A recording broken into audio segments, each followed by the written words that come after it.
graças a Deus. Os irmãos vão se lembrar que a minha mãe sempre me acompanha, só que agora ela virou vovó, e aí ela está mais sumida, mas louvado seja o nome do Senhor, que aqui estou eu, para a honra e glória do nome do Senhor.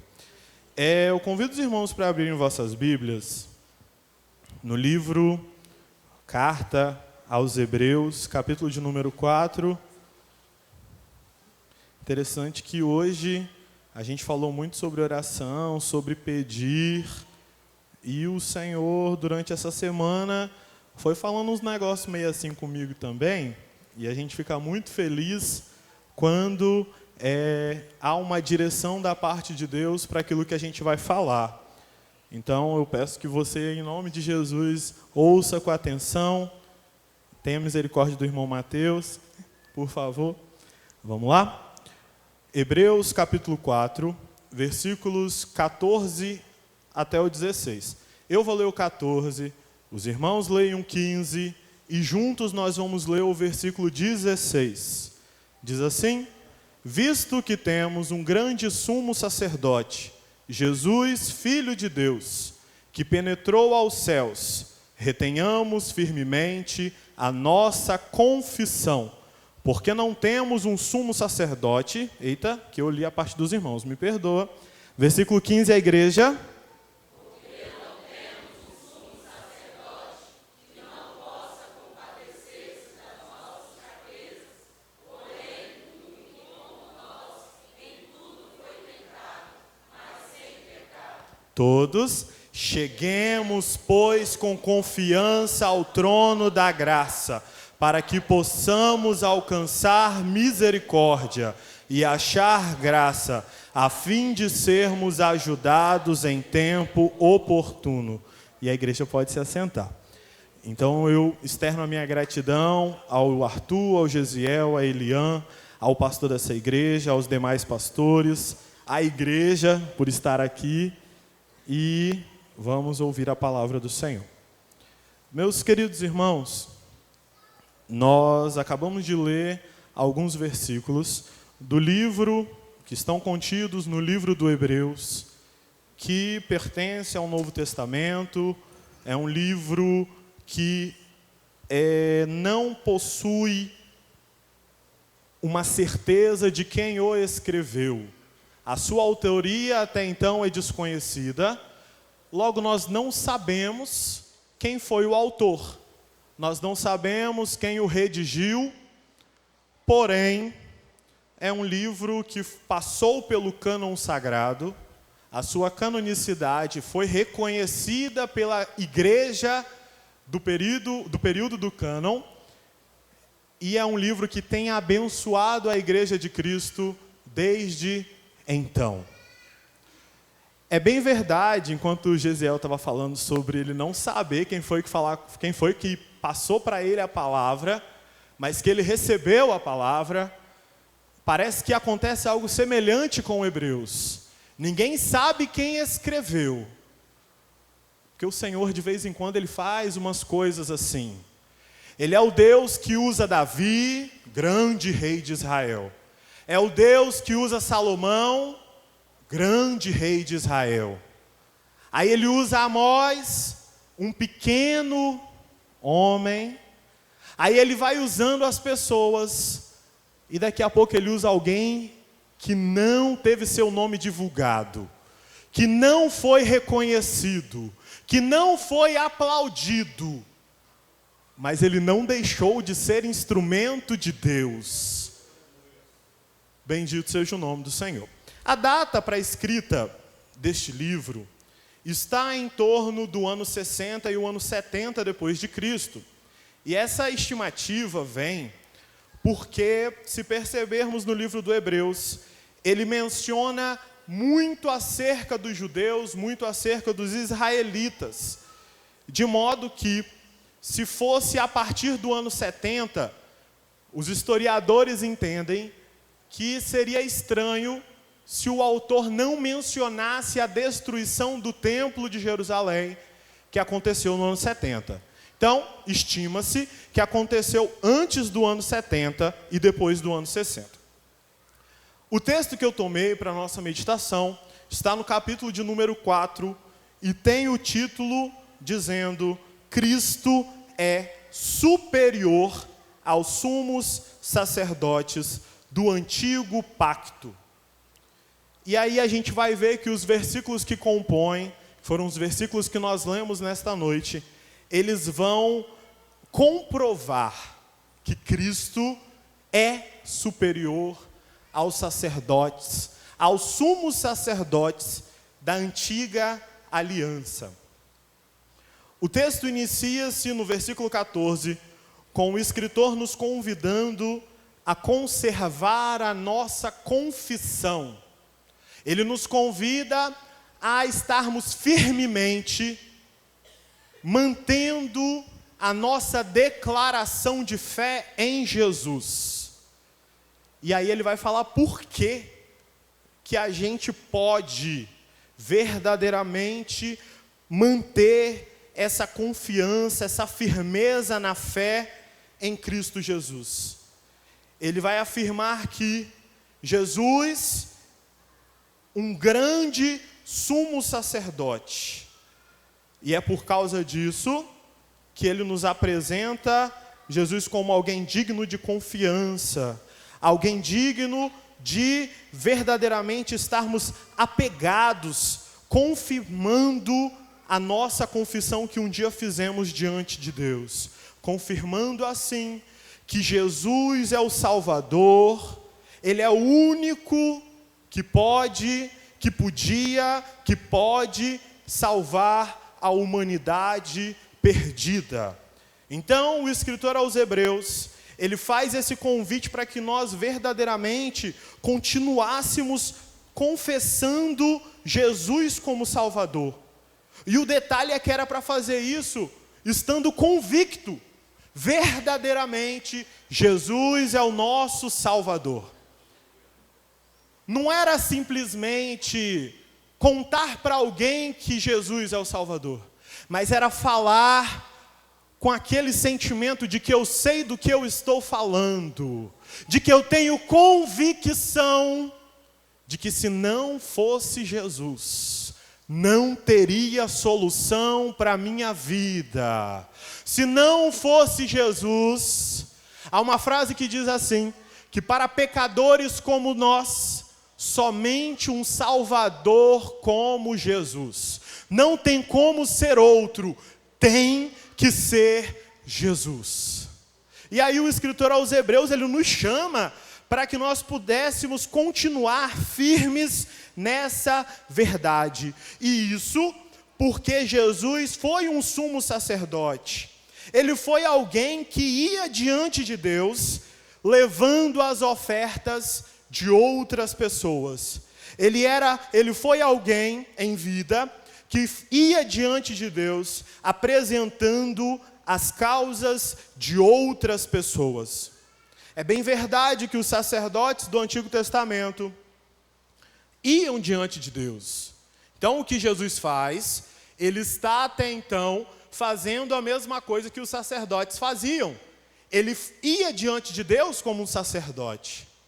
Os sacerdotes, eles iam diante de Deus levando ofertas, e essas são bem descritas no livro do Levítico, falando como o animal deveria ser preparado, quais os detalhes do animal, porque o animal não podia ser de qualquer maneira.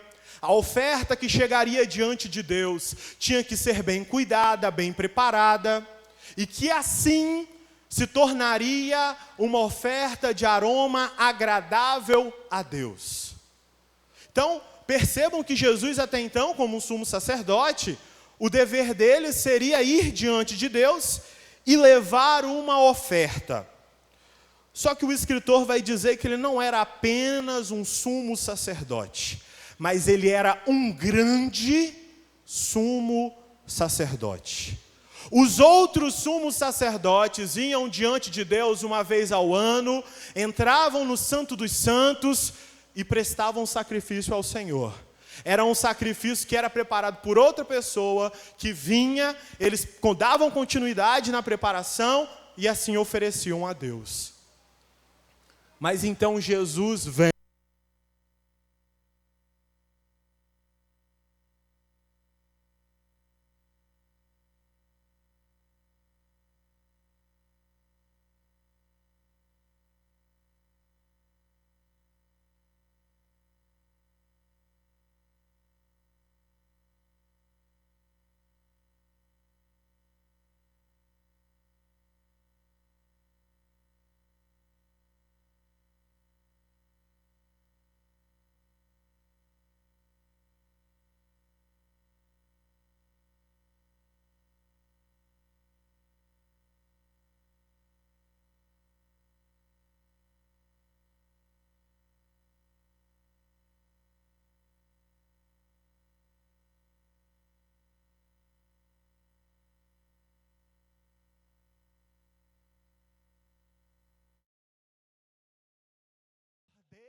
as pombas, a flor de farinha, a oferta derramada, tinham o objetivo de cobrir o pecado.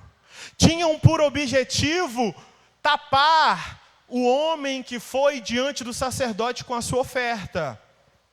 Mas aí, de repente, vem o homem que viveu em Nazaré, trazendo uma oferta, que não era conhecida por homem algum, mas o Deus dos céus conhecia. Era uma oferta que sacerdote nenhum podia oferecer. Mas o grande sumo sacerdote, ele podia levar diante de Deus. Era algo tão especial que na terra não tinha sacerdote capaz. Arão não podia, os seus filhos não podiam. Então veio o sumo sacerdote. Normalmente a oferta era preparada por 1 ano. O cordeiro precisava ter 1 ano. Não podia ter em si doenças, não podia ter nada fora do padrão que Deus estabeleceu. Mas então, de repente, vem um homem de Nazaré, e a sua oferta, ele não preparou por 1 ano. A oferta de Jesus não foi preparada por 1 ano. A oferta de Jesus foi preparada dentro de 33 anos, sem se corromper com o pecado, sem se corromper com a maldade do mundo, se tornando uma oferta aceitável diante de Deus. Mas será que essa oferta poderia fazer igual às ofertas anteriores? Será que ela podia cobrir o pecado? Aí João, lá no capítulo de número 1, versículo 29, quando ele encontra Jesus, ele podia falar um boa tarde, um boa noite, mas ele foi tomado, a Bíblia não fala sobre isso, mas aparentemente foi algo extraordinário. Ele olha para Jesus e diz: eis o Cordeiro de Deus. Ele não limpa o pecado, não, ele não passa um corretivo para poder cobrir e esconder, não é uma maquiagem que esconde, não é uma roupa que tapa, mas o Cordeiro de Deus tira o pecado do mundo. Bendito seja o nome do Senhor. Os sacerdotes comuns só podiam apresentar um tipo de sacrifício. Eles só eram capacitados para levar a Deus sacrifícios mais simples. Mas dada a necessidade que Deus viu ainda no jardim do Éden, ao que ele disse que da mulher viria um que pisaria na cabeça da serpente, veio um sacrifício especial, veio um sacrifício melhor, veio um sacrifício mais poderoso.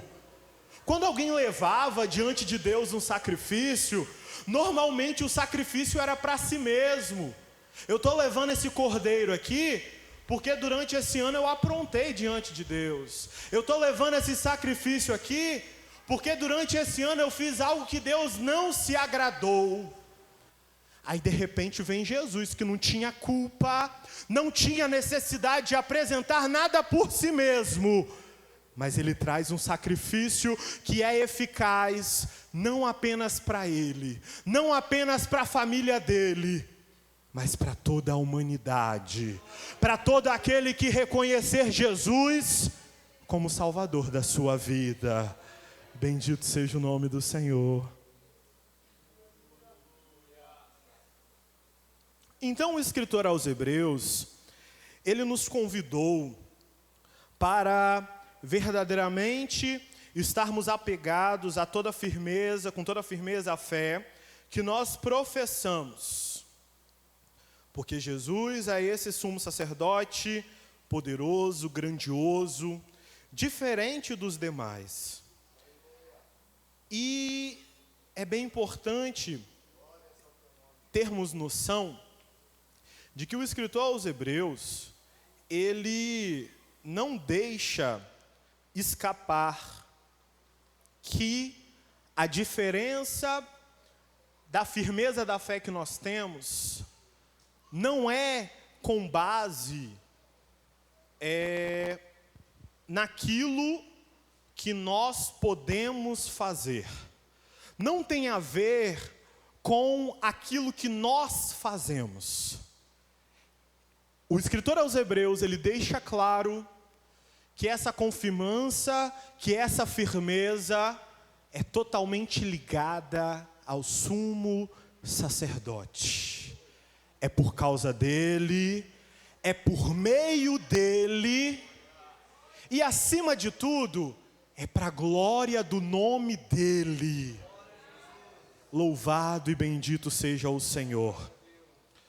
E então no versículo 15, o escritor aos Hebreus vai falar mais sobre esse Jesus, esse sumo sacerdote, dando mais detalhes, deixando cada vez mais evidente que verdadeiramente Jesus, como sumo sacerdote, ele é superior aos demais sacerdotes.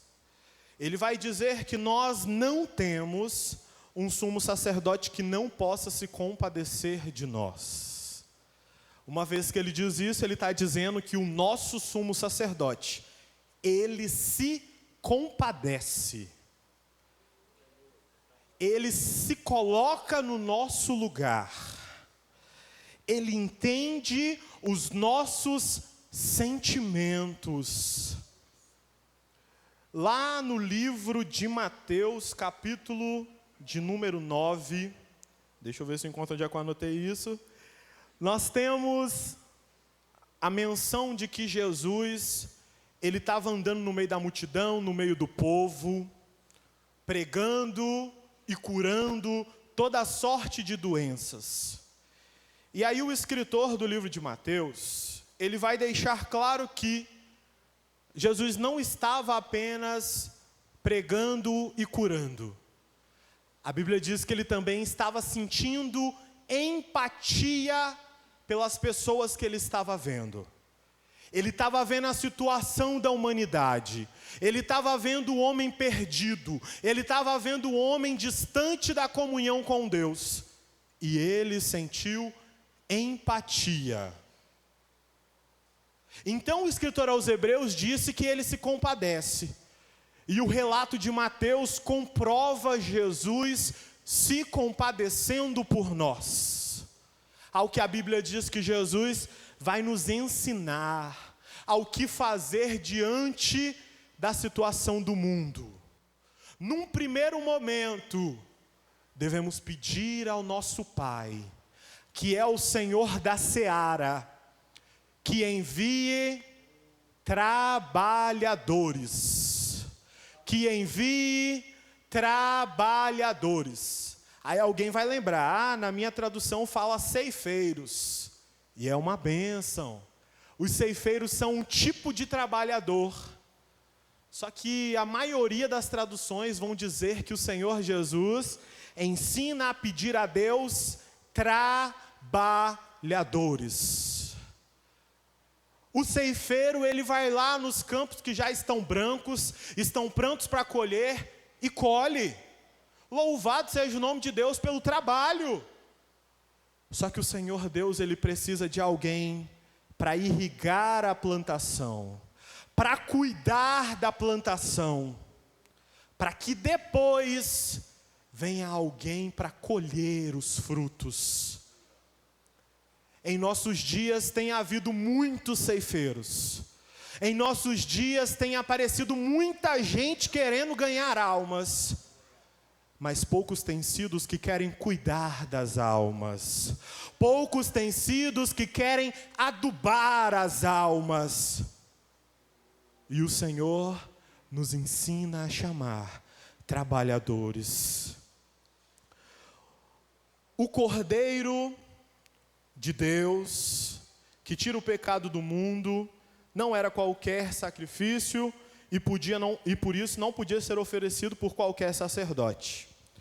Por isso que Jesus ele veio, habitou entre nós, e ele foi diante de Deus, como aquele que oferece e como aquele que é o sacrifício. Eu não sei se aqui ocorre de vez em quando faltar alguém para fazer alguma coisa. E isso podia ter preocupado alguém. Ao que Jesus veio e disse, ou melhor, ele fez: se precisa de um sumo sacerdote, eu sou. Se precisa de um cordeiro imaculado, eu sou. A solução para a humanidade ainda é o Senhor Jesus. Ah, mas já tem 2000 anos. A preocupação mudou, os problemas mudaram. O homem continua tendo problema com o pecado.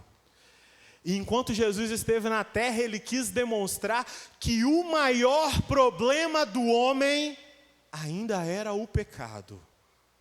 Sendo assim, Jesus ainda é a solução dos nossos problemas. E quando eu falo isso, eu não falo apenas dos nossos problemas de saúde. Eu falo do problema da nossa alma, que enquanto não se conserta com Deus, está em inimizade, está distante de Deus. Só que observem que Jesus ele não vem apenas mostrar o problema. Lá no Éden, apareceu a serpente para Adão e Eva, ofereceu para eles o fruto e verdadeiramente, deixa eu beber uma água.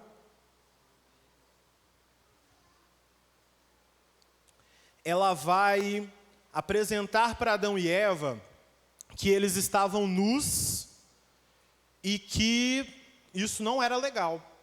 Vocês estão, olha só o estado de vocês. Depois que eles comeram do fruto, que a visão foi aberta, passaram a entender alguma coisa, eles então, que normalmente iam diante de Deus sem cobrir nada, iam diante de Deus mostrando verdadeiramente quem eram. Aí a serpente lhes oferece um fruto, e daqui a pouco eles já têm vergonha de ir diante de Deus mostrando quem verdadeiramente são. Agora eles começam a se preocupar. Como que vamos diante de Deus dessa maneira? E a serpente, ela fortalece isso neles, de que não podiam chegar assim diante de Deus. Às vezes a gente encontra alguém que aponta os problemas, aponta as falhas. Ele tem a medida do problema, ele tem a largura, ele tem a altura, mas ele não sabe apresentar a solução. Só que Jesus, ele não faz isso. Ele vem, de vez em quando ele apresenta o problema, mas em seguida ele aponta para a solução do problema. Quando a gente fala sobre boas novas, a gente está falando de uma boa notícia. E antes de contar a boa notícia, de vez em quando a gente precisa contar uma má notícia. O homem está em inimizade com Deus, mas existe uma boa notícia que não é só para mim, que não é só para a igreja, e essa boa notícia é para todo ser vivente. Jesus veio perdoar os pecados da humanidade e retornar à comunhão com o homem pecador. A gente precisa tomar cuidado. Às vezes é muito fácil apresentar o problema. Difícil é apresentar a solução do problema. E em relação ao pecado, Jesus continua sendo a solução do problema. Então Jesus ele veio, se revelou como alguém, conforme o escritor aos Hebreus nos afirma, alguém que se compadece de nós. E por que ele se compadece de nós? porque Ele conhece as nossas fraquezas, alguém que viveu nesta terra, alguém que, como a Bíblia nos diz, não tomou por usurpação, ele que era alguém como Deus, não tomou por usurpação ser igual a Deus, todavia ele se diminuiu, todavia ele, cheio de conhecimento, ele nasceu sem saber falar. Ele que voava sobre as nuvens, que voa sobre as nuvens, decidiu vir ao mundo sem saber andar. Ele que ensinou o conhecimento, decidiu vir ao mundo sem saber nada, a fim de conhecer a minha dor, a fim de conhecer a sua dor, e diante de Deus apresentar as nossas causas, diante de Deus apresentar a nossa situação. Bendito seja o nome do Senhor. A Bíblia diz, ainda em Mateus capítulo 9, que Jesus ele sentiu a empatia pelo povo, e eles pareciam como ovelhas sem pastor. E aí ele vai dar detalhes dessas ovelhas. Estavam aflitas e estavam cansadas. Estavam exaustas. Ao que nós nos lembramos das palavras de Jesus. Enquanto ele chama aqueles que estão cansados e sobrecarregados, ele chamou a mim e a você. Nós que um dia vivíamos cansados do pecado, nós que vivíamos um dia perdidos e sem pastor, ele nos chamou. E, a partir disso, ele se demonstra a sua empatia, o seu compadecimento por nós. O versículo 16, então, vai trazer a nós, teremos então o escritor fazendo um novo convite. Uma vez que nós temos esse grande sumo sacerdote, que conhece as nossas aflições, que entende os nossos problemas. Ah, mas tem muita gente que entende o nosso problema. Será?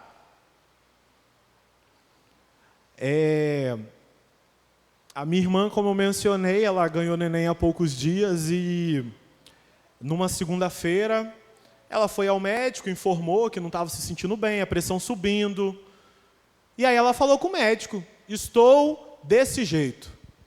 E aí ela me contando depois, o médico não acreditou, vamos dizer assim. O médico não agiu conforme deveria agir. Alguém que deveria entender de dor, alguém que estuda a dor, não se compadeceu. Mas aí a Bíblia vai dizer que existe um Senhor e Salvador que ouve, que entende e que se compadece de nós. Ele habitou entre nós, Ele conhece as nossas fragilidades, Ele sabe aonde dói. E mais do que isso, Ele pode resolver, Ele pode tirar a dor, se assim for do seu agrado. Bendito seja o nome do Senhor. O escritor aos Hebreus vai falar para nós, então: cheguemos, pois, com confiança ao trono da graça, para que possamos alcançar misericórdia e achar graça, a fim de sermos ajudados em tempo oportuno. Por que a gente pode ir ao trono da graça com confiança? Porque quem está lá nos ajudando não era o melhor advogado do mundo apenas. Não é alguém que diz que luta pelo povo. Não é alguém que diz que luta pela igreja. Mas é alguém que verdadeiramente conhece as nossas dores. É alguém que verdadeiramente sabe aonde dói. E tem remédio para curar aonde dói. E é por isso que o escritor aos Hebreus vai dizer: pode vir diante de Deus confiando, crendo, porque quem está lá, junto ao trono da graça, a Bíblia diz que Ele está à direita do Pai, é o nosso, é o meu, é o seu, é dos nossos irmãos, é aquele que nos conhece verdadeiramente. Ele não diz que nos conhece, Ele nos conhece. Ele não diz que sabe, Ele sabe. E é por isso que nós podemos confiar nele. É por isso que nós podemos reconhecer que é Ele que pode fazer alguma coisa por nós. O escritor aos Hebreus, ele nos dá um conselho, ele nos dá uma dica de que nós podemos ir ao trono da graça de Deus. E embora esse conselho tenha chegado já no Novo Testamento, por volta do ano 60 depois de Cristo, como eu mencionei aos irmãos, nós temos no livro de Daniel, e é agora que eu percebi que o texto de Mateus 9 eu falei incorretamente, mas em Daniel capítulo 9, agora sim é o capítulo 9, no versículo 18, nós temos um texto em que Daniel ele está orando a Deus. Nós estamos falando sobre o momento em que Daniel começa a ter visões acerca do futuro da nação da Babilônia, de tudo que aconteceria com aquela nação.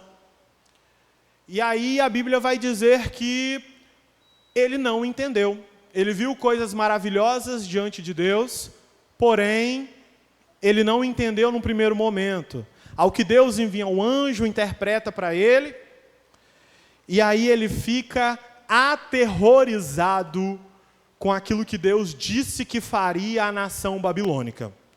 O texto estava ali e sumiu, mas verdadeiramente nós temos Daniel orando a Deus e dizendo assim: inclina, ó Deus meu, os teus ouvidos e ouve, abre os teus olhos e olha para a nossa desolação e para a cidade que é chamada pelo seu nome. E agora a parte importante: porque não lançamos nossas súplicas perante a tua face, confiando em nossas justiças, mas em tuas muitas misericórdias. O escritor aos Hebreus nos chama para ir diante de Deus com confiança. Aí Daniel explica que confiança é essa. Uma confiança nas misericórdias de Deus. Uma confiança na graça de Deus. O Gesiel, ele mencionou aqui, Lamentações capítulo 3, versículo 22 e o versículo 23. As misericórdias do Senhor são a causa de não sermos consumidos, porque as suas misericórdias não têm fim. Renovam-se cada manhã, grande é a tua fidelidade. Eu não sei se você estava desanimado a pedir alguma coisa ao Senhor. Eu não sei. A irmã contou aqui uma bênção, que bênção maravilhosa. O inimigo querendo colocar na mente de crente que ele é inferior. O inimigo, de vez em quando, colocando na mente de crente que não vale a pena levar isso a Deus, porque quem vacilou fui eu. Mas o escritor aos Hebreus nos fala outra coisa. Cheguemos ao trono da graça de Deus com confiança, porque Ele é misericordioso. E que nós sejamos fortalecidos pelo Senhor, apesar da circunstância, apesar do que está acontecendo, Deus ainda é Deus. De vez em quando essas situações vêm e a nossa mente quer nos falar que não estamos aptos para ir à casa de Deus porque estamos tristes. Que coisa! O Senhor Deus em momento algum falou que não recebia a adoração de alguém triste. O Senhor Jesus em momento algum nos disse para ficarmos em casa nesses momentos. Mas existe um convite de Deus para nos unirmos em oração. Se necessário, conta para o irmão o que está acontecendo. Mas não deixa de buscar a Deus. Não deixa de reconhecer que é por meio dEle que as nossas causas são atendidas, que é só Ele que pode fazer alguma coisa em nosso favor. Que Deus venha nessa noite fortalecer o nosso ânimo, e não desistamos de pedir ao Senhor, porque a Bíblia também diz que aquele que bate na porta e insiste, vai ter uma hora que a porta vai ser aberta, e cantaremos juntos o hino da vitória. E assim eu agradeço a oportunidade, em nome de Jesus. Glória a Jesus.